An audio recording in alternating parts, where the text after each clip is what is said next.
Well, Jim Mora should be ashamed of himself. He really should. I mean, this guy, it is unbelievable because all he's done since Josh Rosen has declared to go to the NFL is bash Josh Rosen, and I don't like it.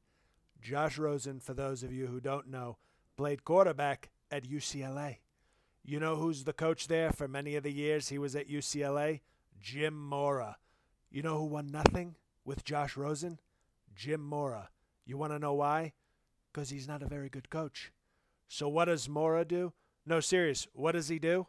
So Josh Rosen, who's played for free, we think, at UCLA, okay, who worked hard, blood, sweat, tears for this coach. What is this coach? Who's had 97,000 opportunities to coach in both the NFL and college football.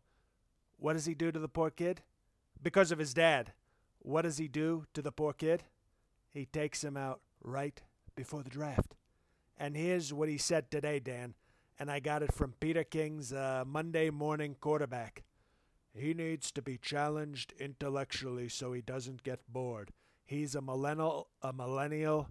He wants to know why. Millennials, once they know why, they're good. Josh has a lot of interest in life. If you can hold his concentration level and focus only on football for a few years, he will set the world on fire. He has so much ability, and he's a really good kid.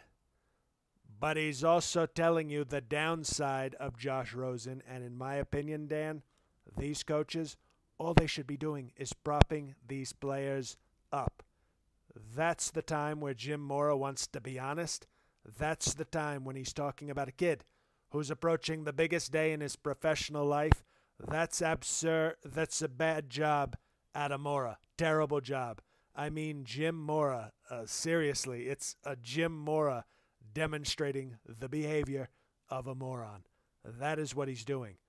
No, I'm not saying he's a moron, but we know how morons act, and that is how Jim Mora is acting. He's demonstrating the behavior of a guy who I would call a moron. Jim Moron.